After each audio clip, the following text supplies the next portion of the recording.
Right on cue, Donald Trump and his henchman Stephen Miller are using a heinous attack in Boulder, Colorado against people who were protesting against Israelis being held hostage, in which 14 people were hurt by an Egyptian who had overstayed a visa as a further justification for their inhumane and unconstitutional deportation plan. It's gotten so bad that even Laura Loomer, who's a right-wing nut who generally supports Donald Trump, she came back and attacked Stephen Miller, who posted, "We've got to get rid of these illegal aliens who are terrorists."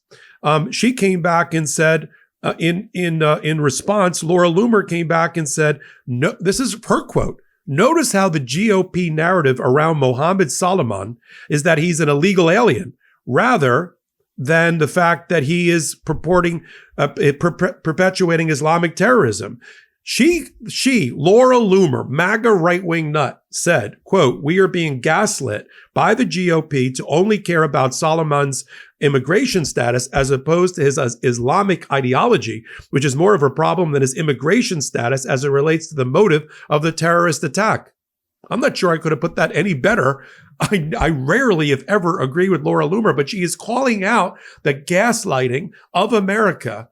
And that's a terrible metaphor to use concerning what happened. Salman, of course, used Molotov cocktails that he threw at people during a Boulder, Colorado park protest, which was primarily Jewish. This is now the second major attack in the last 10 days. 2 people gunned down in Washington, D.C., coming out of another pro-Israeli event. Anti-Semitism, of course, on the rise. But let's just talk about Salman for a minute. Who is he? Where'd he come from? So he was from Egypt. He came to this country legally on a visa. He overstayed his visa and then was in the immigration process and was on nobody's radar as being an extremist. Yes, during the Biden administration, and he was given a work permit. The bigger problem here is not the surge of people trying to come through the borders of Canada and Mexico. The bigger problem is the hidden, undocumented immigration problem of people falling out of status and overstaying their visas and not being thrown out. That's not a Joe Biden problem. That's a problem that goes back several administrations, including back to Donald Trump. And for everybody that says, "Oh, well, Biden gave him a work visa," well, we've had almost 200 days of the Trump administration. You had time to get rid of him and deport him. You're so focused on getting rid of hardworking Venezuelans and hardworking Cubans and hardworking Nicaraguans and Haitians that you lost sight. You fell asleep at the switch. Why weren't you getting rid of those people who overstayed their visas? That is the bigger problem here in this country. And that's under Donald Trump. But Laura Loomer, I can't believe I'm actually forming these words. Laura Loomer is right. Laura Loomer is right because she's saying that they're using the phony immigration status issue to promote their policies instead of focusing on hate and extremism. I'm Michael Popok. I'll focus on it right here on Legal AF. Thank you for joining me. Hit the blue subscribe button or the subscribe button. Help us continue to grow this pro-democracy channel. We've got 2 major events of the uptick in violence in America by extremists. 2 weeks ago, a boyfriend-girlfriend couple who worked in Israeli politics in America gunned down in D.C. And I don't mean just gunned down like one bullet. I mean like 15, 20 bullets into the woman, several into the man, including in their back to kill them and in their head. Then you fast forward to Mohammed Sabri Salman, a 45-year-old who came to the U.S. in 2022 from Egypt, but overstayed his tourist visa and should have been returned. Biden administration put him through a process. He ended up with a work permit while he worked on permanent status. He's still here on an overstayed visa. His visa status did not change. If Donald Trump was really focused on the immigration problem in this country, it would be getting people who overstayed their visas either through the process to obtain proper legal status or send them out of the country. Now, the reality of the statistics is the vast majority of undocumented or overstayed visa people do not commit crime. Think about it. It's logical, right? It would be counterintuitive for them to commit crime. They don't come here to commit crime. Sure, a couple of them do. 9/11 hijackers come to mind. They came here on tourist visas. However, the vast majority want a better life in America. And I'm talking about in the 90 percentile, 95 percentile. And they want to stay and keep their nose clean and stay out of harm's way so they can get their visa. So the statistics that are coming out of independent organizations that look at these things, like the National Institute of Justice, show that undocumented people are less likely to commit crimes. So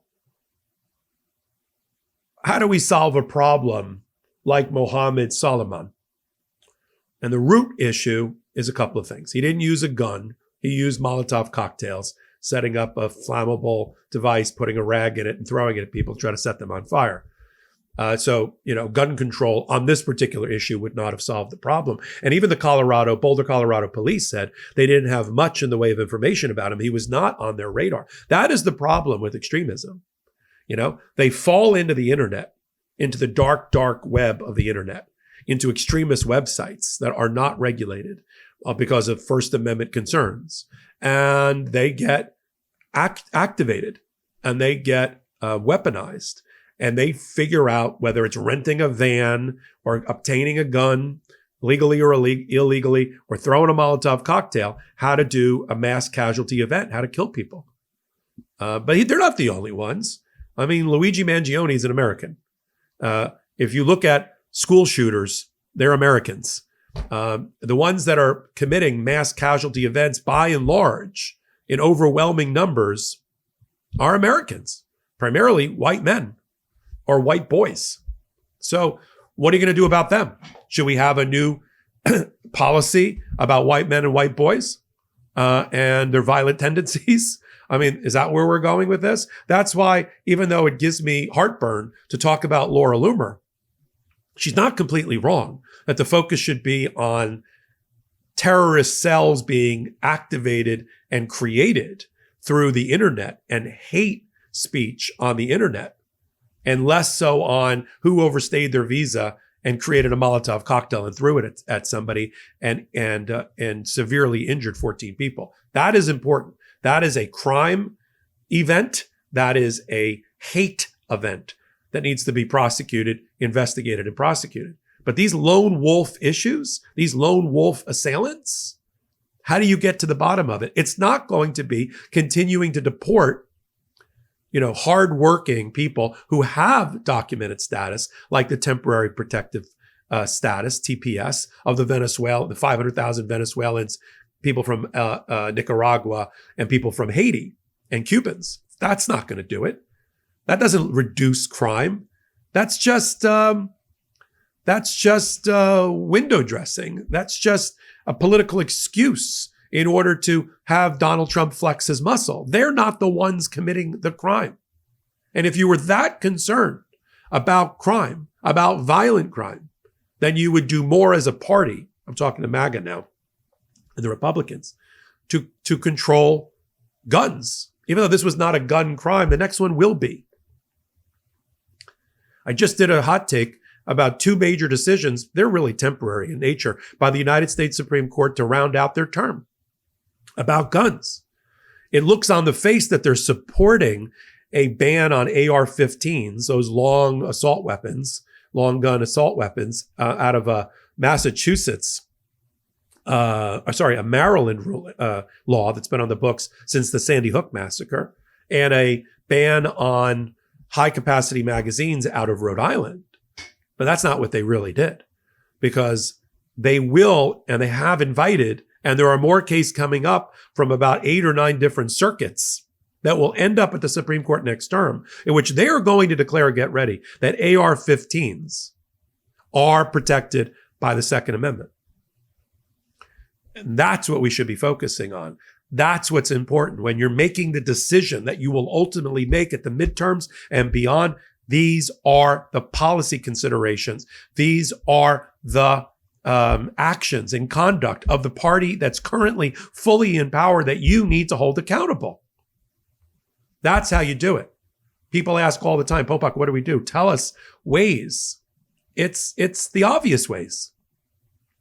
Get involved with voter registration. Make sure that people who want to mail in vote are ticking all the boxes to do it appropriately, because all those rules have been changed primarily in red states. Get that to happen, right? Activate voting. Get souls to the polls for the midterms. Midterms are notoriously low turnout events. They have to be a high turnout event for Democrats and independents in order to take out and take down Donald Trump and MAGA. So it's working now on voter registration. That's one tranche that you can do. The second tranche of things that you can do is to activate yourself. Go to town halls. Go to meetings with your local elected officials. Hit the streets when those are announced for major marches. Write to your senators, constituent services offices of your senators and congresspeople. Tell them how you feel. Tell them what you are feeling at the given moment. Tell them to oppose the things we talk about on Legal AF that need to be opposed. Do that now. Make sure that we are ready to vote in maximum numbers through mail-in and through in-person at the midterms, and then return and restore checks and balances and the co-equal branches of government by giving the Senate and the House back to the Democrats, which will then set up a platform of good things going into the 2028 presidential election. And that's it. That's what we need to do. And we'll continue to advise you about things that matter at the intersection of law and politics right here on Legal AF. Take a moment, hit the free subscribe button. We're building a great community here on both sides of the camera. I've got about a dozen contributors. We just added Asha and Renato for their new podcast, It's Complicated. FBI agents, former federal prosecutors, amazing legal analysts, Asha and Renato. We've got Sidney Blumenthal. We've got Sean Willens. They joined together in something called Court of History, which are our resident Legal AF historians putting everything Donald Trump is doing in historical perspective. We've got Court Accountability Action, who since day one here on Legal AF have been looking at corruption in the federal court system up to the United States Supreme Court. I'm joined by Dina Dahl on Unprecedented, a show every week about the United States Supreme Court, inside and outside the court. We've got Melba Pearson, former prosecutor and former ACLU lawyer, joined with Dave Arenberg, former state attorney in Florida. And Shan Wu, former general counsel to the attorney general and a white-collar criminal defense lawyer in his own right and former federal prosecutor. We're all here for you. That's this side of the camera. Your side of the camera is hit the subscribe button, leave a comment, follow us on Legal AF, the podcast, #1 legal and political podcast in the YouTube podcast top 100, period. That's because of you, and we appreciate it. And then Legal AF, the YouTube, Legal AF, the podcast, Legal AF, the Substack. We got it. Morning, noon, and night, Legal AF. Till my next report, I'm Michael Popok. I'm Michael Popok, and I got some big news for our audience. Most of you know me as the co-founder of Midas Touch's Legal AF and the Legal AF YouTube channel, or as a 35-year national trial lawyer. Now, building on what we started together on Legal AF, I've launched a new law firm, the Popok Firm, dedicated to obtaining justice through compassionate and zealous legal representation. At the Popok Firm, we are focused on obtaining justice for those who have been injured or damaged by a life-altering event by securing the highest dollar recoveries. I've been tirelessly fighting for justice for the last 35 years, so my own law firm organically building on my Legal AF work just feels right. And I've handpicked a team of top-tier trial fighters and settlement experts throughout all 50 states known as big auto injury attorneys who have the know-how to beat heartless insurance companies, corporations, government entities, and their attorneys. Big Auto's attorneys working with my firm are rock stars in their respective states and collectively responsible for billions of dollars in recoveries. So if you or a loved one have been on the wrong side of a catastrophic auto, motor vehicle, rideshare, or truck accident, suffered a personal injury, or been the victim of medical malpractice, employment harassment or discrimination, or suffered a violation of your civil and constitutional rights, then contact the Popok Firm today at 1-877-POPOK-AF or by visiting my website at www.thepopokfirm.com and fill out a free case evaluation form. And if we determine that you have a case and you sign with us, we don't get paid unless you do. The Popok Firm, fighting for your justice every step of the way.